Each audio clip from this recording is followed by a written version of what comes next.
आजचं विधिमंडळ समालोचन प्रथम ऐकूया विधानसभेचं. याचं लेखन केलंय किशोर आपटे यांनी आणि वाचन केलेलं आहे सूर्यकांत आवटे यांनी. विधानसभेच्या पावसाळी अधिवेशनाच्या पहिल्या सप्ताहाच्या शेवटच्या दिवशी विरोधकांकडून शेतकरी आणि शेतीच्या प्रश्नावर 293 चर्चा, लक्षवेधी प्रश्नोत्तर, याशिवाय मणिपूरच्या घटनेवरून चर्चेची मागणी आणि इर्शाळवाडी इथं झालेल्या दुर्घटनेबाबत मुख्यमंत्र्यांकडून करण्यात आलेलं निवेदन ही कामकाजाची वैशिष्ट्य सांगता येतील. विधानसभेचे कामकाज 11 वाजता सुरू होताच मणिपूर येथे महिलांवर झालेल्या अत्याचार प्रकरणी चर्चा करण्यासाठी काँग्रेसच्या महिला सदस्यांनी आग्रही मागणी केली. त्यावेळी सदस्यांनी जागा सोडून अध्यक्ष राहुल नार्वेकर यांच्या समोरच्या जागेत घोषणाबाजी केली. यावेळी अध्यक्षांनी अनुमती नाकारत प्रश्नोत्तर पुकारली. मणिपूरच्या घटनेवरून विधिमंडळात गदारोळ, विरोधक आक्रमक झाले. मणिपूरच्या महिला बलात्कार आणि धिंड या घटनेवर सभागृहाने ठराव केला पाहिजे अशी मागणी करत काँग्रेसच्या सदस्यांनी विधानसभेत प्रश्नोत्तराचा तास सुरू होताच आक्रमकपणे निदर्शनं केली. विधानसभेत या मागणीवर अध्यक्ष राहुल नार्वेकर यांनी तुम्ही ठराव माझ्याकडे सादर करा, मग निर्णय घेतो असं म्हटलं. मात्र काँग्रेस सदस्य जागा सोडून पुढे आले. त्यांनी घोषणाबाजी सुरू केली. या गदारोळातच प्रश्नोत्तर सुरू झाली. इतर विरोधी पक्षही या मागणीत सामील झाले. आपण रितसर ठराव द्यावा, सभागृहात गोंधळ करू नका असं पुन्हा अध्यक्षांनी सांगितलं. मात्र काँग्रेसच्या महिला सदस्य आक्रमकच होत्या. अखेर विरोधी पक्षाच्या सदस्यांनी सभात्याग केला. त्यावेळी प्रश्नोत्तराचा तास सुरू होता. राज्यात 661 अनधिकृत शाळा असून ज्या संस्थांनी कागदपत्रे पूर्णतः सादर केली आहेत, मात्र ज्यांना जागेची अडचण येत आहे त्यांना कायद्यात बदल करण्याचा विचार करून परवानगी दिली जाईल अशी ग्वाही शालेय शिक्षण मंत्री दीपक केसरकर यांनी प्रश्नोत्तरात दिली. 661 अनधिकृत शाळांपैकी 378 शाळा अद्याप सुरू असून बाकीच्यांना दंड आकारण्यात आला किंवा बंद करण्यात आल्या आहेत. त्यात 160 मदरसे आहेत अशी माहिती त्यांनी यावेळी दिली. या अनधिकृत शाळांपैकी 347 शाळा एकट्या मुंबईत आहेत, त्याखालोखाल नागपुरात आणि त्यानंतर पुण्यात आहेत. 19 शाळा संस्थांनी बोगस कागदपत्र सादर केल्याने त्यांना परवानगी देण्यात आलेली नाही. मात्र ज्यांनी योग्य कागदपत्र सादर केली आहेत आणि केवळ जागेची अडचण आहे त्यांना कायद्यात बदल करून सहानुभूतीपूर्वक विचार करून परवानगी देण्यात येईल असंही केसरकर यांनी सांगितलं. शिक्षक भरतीवर उच्च न्यायालयाच्या औरंगाबाद खंडपीठाची स्थगिती होती, ती आता उठली आहे. त्यामुळे येत्या महिन्याभरात शिक्षक भरती पूर्ण केली जाईल असंही त्यांनी सांगितलं. शाळेतील शिक्षक संच मान्यतेसाठी विद्यार्थी आधार कार्ड पडताळणी आवश्यकच आहे. आतापर्यंत 92% पडताळणी पूर्ण झाली आहे. उर्वरित पडताळणी लवकरच पूर्ण केली जाईल. मात्र त्यासाठी संच मान्यता थांबवण्यात आलेली नाही अशी माहिती अन्य एका प्रश्नाच्या उत्तरात त्यांनी दिली. मध्यान्ह भोजनासाठी नवी योजना लवकरच आणली जाईल. विद्यार्थ्यांना दिली जाणारी खिचडी रुचकर असावी, तसंच त्यांना अधिक पौष्टिक आहार मिळावा असा या योजनेचा आधार असेल असं केसरकर यांनी अन्य एका प्रश्नाच्या उत्तरात सांगितलं. प्रश्नोत्तरानंतर कागदपत्र पटलावर ठेवण्याचं कामकाज घेण्यात आलं. त्यानंतर अध्यक्ष राहुल नार्वेकर यांनी काही महत्त्वाच्या विषयांवरील निर्णयांची घोषणा केली. त्यानंतर राज्यातील विविध ठिकाणी विमानसेवा सुरू करण्याबाबतच्या अशोक चव्हाण आणि अन्य सदस्यांच्या लक्षवेधीवर प्रभारी मंत्री गुलाबराव पाटील यांनी उत्तरं दिली. सध्या मुंबई विमानतळावरून वेळा मिळणं कठीण आहे. मात्र नवी मुंबई येथील आंतरराष्ट्रीय विमानतळ पुढील वर्षी तयार झाल्यावर ही सेवा सुरू करता येईल असं ते म्हणाले. राज्यातील सर्व महापालिकांमध्ये 500 चौरस फुटापर्यंतच्या घरांना मालमत्ता कर माफ करण्याबाबत त्या महापालिकांच्या आर्थिक परिस्थितीचा अभ्यास करून निर्णय घेतला जाईल असं प्रभारी नगरविकास मंत्री उदय सामंत यांनी विधानसभेत सांगितलं. मुंबई महापालिकेचा कायदा वेगळा आहे, त्यामुळे मुंबईप्रमाणे मालमत्ता कर माफ करण्याचा निर्णय इतर महापालिकेत घेता येऊ शकत नाही. मात्र मुख्यमंत्र्यांनी नवी मुंबईत मालमत्ता कर माफ करण्याचं जाहीर केलं आहे. तिथं हे धोरण यशस्वी झालं तर इतर महापालिकेची आर्थिक परिस्थिती बघून त्याची अंमलबजावणी करता येईल का याचा अभ्यास केला जाईल असं सामंत यांनी विधानसभेत लक्षवेधीला उत्तर देताना सांगितलं. पुणे महापालिका हद्दीतील 500 चौरस फुटापर्यंतच्या घरांना मालमत्ता कर माफ करावा अशी मागणी करणारी लक्षवेधी काँग्रेसचे आमदार रवींद्र धंगेकर यांनी विधानसभेत मांडली होती. त्याला उत्तर देताना सामंत म्हणाले की पुणे महापालिकेत जेवढ्या मिळकती आहेत त्या सगळ्या मिळकतीवर 40% मालमत्ता कर सूट देण्याचा निर्णय घेतला गेला आहे. त्याची अंमलबजावणी 2023-24 पासून होणार आहे. त्यामुळे महापालिकेवर 400 कोटींचा बोजा येणार आहे. 500 चौरस फुटापर्यंतच्या घरांना मालमत्ता कर माफी करायची असेल तर महापालिकेवर 1700 कोटी रुपयांचा बोजा येणार आहे. त्यामुळे याबाबत अभ्यास केला जाईल असं सामंत यांनी सांगितलं. पिंपरी चिंचवड महापालिकेत प्रति मालमत्ता 60 रुपये प्रतिमाह उपयोगकर्ता शुल्क व दंड वसुली सुरू असून हे बेकायदेशीर असल्याचा प्रश्न आमदार महेश लांडगे यांनी मांडला होता. याबाबत सेवा सुरू केली जाईल अशी ग्वाही उपमुख्यमंत्री देवेंद्र फडणवीस यांनी याबाबतच्या लक्षवेधी सूचनेवर दिली. राज्यात 32 विमानतळ आहेत, त्यातील 11 वरून वाहतूक सध्या होऊ शकते. मात्र मुंबईत वेळ उपलब्ध नसल्यानं केवळ रस्ते आणि रेल्वे मार्गेच प्रवास करावा लागतो असा मुद्दा अशोक चव्हाण यांनी उपस्थित केला होता.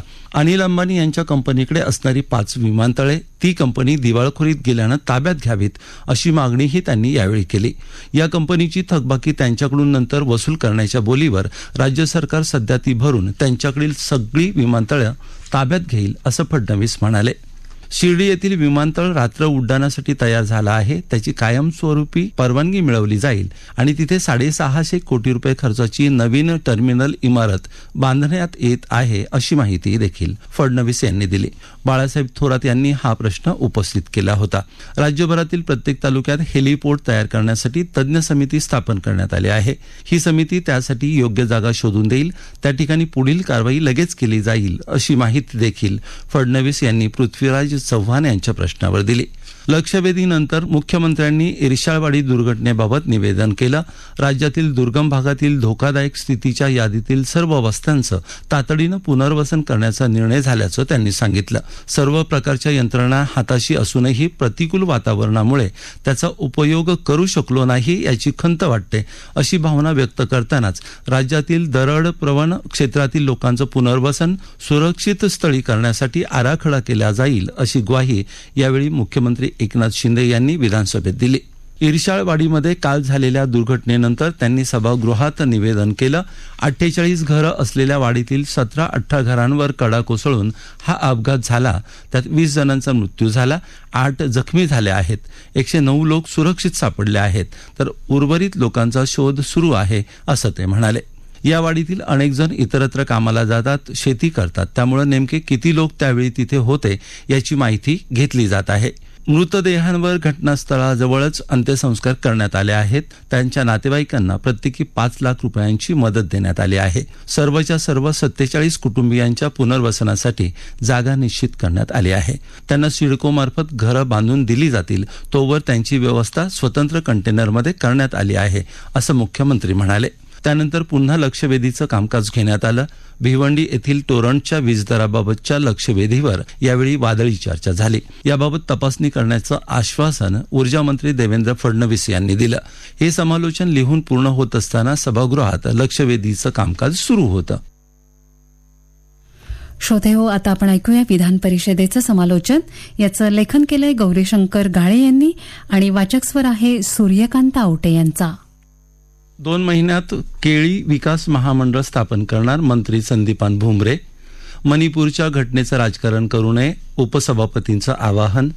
स्त्री सदस्यांशी चर्चा करूनच महाराष्ट्र भूषण कार्यक्रमाचं आयोजन सांस्कृतिक कार्यमंत्री. सरकारच्या चुकीच्या धोरणांमुळे शेतकरी संकटात, विरोधी पक्षनेते अंबादास दानवे. ही होती आजच्या कामकाजातील ठळक वैशिष्ट्य. सकाळी 10:30 वाजता विशेष सत्राच्या बैठकीनं विधान परिषदेच्या शुक्रवारच्या कामकाजाला सुरुवात झाली. अल निनोचा प्रभाव, पावसाचं उशिरा झालेलं आगमन यामुळे राज्यातील काही जिल्ह्यांमध्ये उद्भवलेलं दुबार पेरणीचं संकट, यासाठी सरकारनं केलेल्या उपाययोजना यांसह शेतकरी, मच्छीमार, दुग्ध उत्पादक यांना समृद्ध करण्यासाठी सरकारनं करायची कार्यवाही या संदर्भात सत्ताधारी पक्षाने मांडलेल्या प्रस्तावावर चर्चा पुढे सुरू झाली. गाळमुक्त धरण, गाळयुक्त शिवार या योजनेचा शेतकऱ्यांना मोठा फायदा होत असल्याचं भाजपचे सुरेश धस यांनी या प्रस्तावावर बोलताना सांगितलं. जलयुक्त शिवार योजनेचे सकारात्मक परिणाम दिसत आहेत, तरीही मागच्या महाविकास आघाडी सरकारनं या योजनेला स्थगिती दिल्याकडे त्यांनी लक्ष वेधलं. मागच्या सरकारच्या काळात प्रलंबित राहिलेल्या महात्मा फुले कर्जमुक्ती योजनेचा निधी शेतकऱ्यांना द्यावा अशी मागणी त्यांनी केली. तसंच कर्जाची नियमित परतफेड करणाऱ्या शेतकऱ्यांसाठी प्रोत्साहनपर अनुदानाची रक्कम शेतकऱ्यांना दिली जात आहे. उर्वरित शेतकऱ्यांना लवकरात लवकर अनुदान वितरित करण्याची मागणी धस यांनी केली. कोरोनाच्या काळात थकलेलं शेतकऱ्यांचं शेडनेट आणि पॉली हाऊसचं थकीत कर्ज माफ करावं अशी मागणी राष्ट्रवादीचे शरद पवार गटाचे एकनाथ खडसे यांनी या चर्चेदरम्यान बोलताना केली. मागील 100 दिवसात राज्यभरात 1700 शेतकऱ्यांनी आत्महत्या केल्या आहेत. सरकारचं याकडे लक्ष नाही. इतक्या आत्महत्या होत असताना शेतकऱ्यांचं राज्य कसं म्हणायचं असा सवाल खडसे यांनी केला. तसंच शेतकऱ्यांना किमान अखंड 12 तास वीज कधी देणार असा प्रश्नही त्यांनी उपस्थित केला. नियमित कर्जफेड करणाऱ्यांचं प्रलंबित अनुदान द्यावं अशीही मागणी त्यांनी केली. यावेळी गोपीचंद पडळकर, नरेंद्र दराडे, अभिजित वंजारी आदी सदस्यांची भाषणं झाली. दुपारी 12:15 वाजता प्रश्नोत्तराच्या तासानं विधान परिषदेच्या नियमित कामकाजाला सुरुवात झाली. उपसभापती नीलम गोरे पीठासीन होत्या. कामकाजाच्या सुरुवातीलाच सभागृहात मणिपूरच्या घटनेचे पडसाद उमटले. मणिपूर येथे 2 महिलांवरील अत्याचाराचा मुद्दा उपस्थित केला. यावर चर्चा करावी अशी मागणी करत विरोधकांनी सभागृहात गदारोळ केला. मात्र उपसभापती नीलम गोरे यांनी हा राजकीय वादविवादाचा विषय करू नये असं आवाहन केलं. या प्रकरणाची दखल घेत केंद्रीय गृहमंत्र्यांना आपण पत्र लिहिल्याचं त्या म्हणाल्या. पंतप्रधानांनी कठोर कारवाईचं आश्वासन दिलं आहे. राज्यांनी देखील कायदे कडक करावेत अशा सूचना त्यांनी दिल्या आहेत. आरोपींनाही अटक झाली आहे. त्यामुळे राजकीय भांडवलासाठी विरोधकांनी गदारोळ करू नये असं उपसभापतींनी यावेळी सांगितलं. त्यानंतर प्रश्नोत्तराचा तास सुरू झाला. नवी मुंबईतील खारघर इथं आयोजित करण्यात आलेल्या महाराष्ट्र भूषण कार्यक्रमाचं आणि वेळेचं नियोजन श्री सदस्यांच्या सांगण्यानुसारच करण्यात आलं होतं. त्यांच्याशी प्रत्येक पैलूंवर चर्चा करूनच कार्यक्रमाची आखणी करण्यात आली होती अशी माहिती सांस्कृतिक कार्यमंत्री सुधीर मुनगंटीवार यांनी या संदर्भातील प्रश्नाच्या उत्तरात दिली. महाराष्ट्र भूषण पुरस्कार वितरणाच्या कार्यक्रमात झालेल्या दुर्घटनेची निवृत्त न्यायाधीशांमार्फत चौकशी करावी अशी मागणी करणारा तारांकित प्रश्न काँग्रेसचे भाई जगताप यांनी उपस्थित केला होता. त्याला मुनगंटीवारांनी उत्तर देत मागच्या काही घटनांचे संदर्भ देत ही मागणी फेटाळून लावली. हवामान खात्याचा अंदाज घेऊनच तसंच आपत्ती व्यवस्थापन विभागाकडून सूचना घेऊनच या कार्यक्रमाचं नियोजन करण्यात आलं. पण तापमान आणि आर्द्रतेत अचानक वाढ झाल्यानं ही दुर्दैवी घटना घडली. मात्र श्री सदस्यांनी किंवा मृतांच्या नातेवाईकांनी कोणीही यावर आक्षेप घेतलेला नाही असं त्यांनी सांगितलं.